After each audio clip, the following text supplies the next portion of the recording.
Gina Hinojosa, the Democratic candidate, one of the Democratic candidates for governor, Vicki Goodwin, one of the Democrats running for lieutenant governor, they polled really close to the incumbents there, but I don't think they're that well known outside of Central Texas.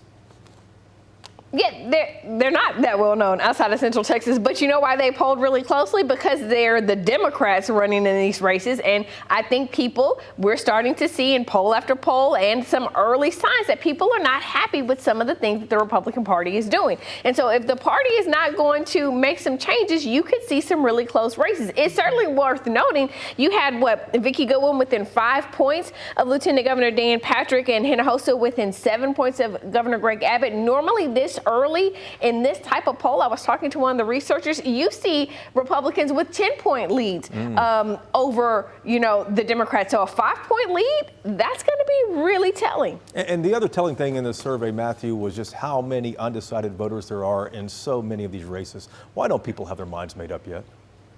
Well, because they don't know that much about these candidates. I mean, go out on the street and ask the first person you see what the comptroller in Texas does. They might not have a good answer. But I think this is a good reason to just take all of these polls with a pretty big grain of salt right now. It is very hard to poll primary elections. We've seen different polls kind of be all over the place these past weeks. And I think there can be some unpredictability in the next 2 weeks before we see, where the voters actually stand. Yeah, some unpredictability. At the end of the day here, though, guys, is that polls are only a snapshot in time, and they haven't, don't predict winners, and they haven't been always correct at the end of the day.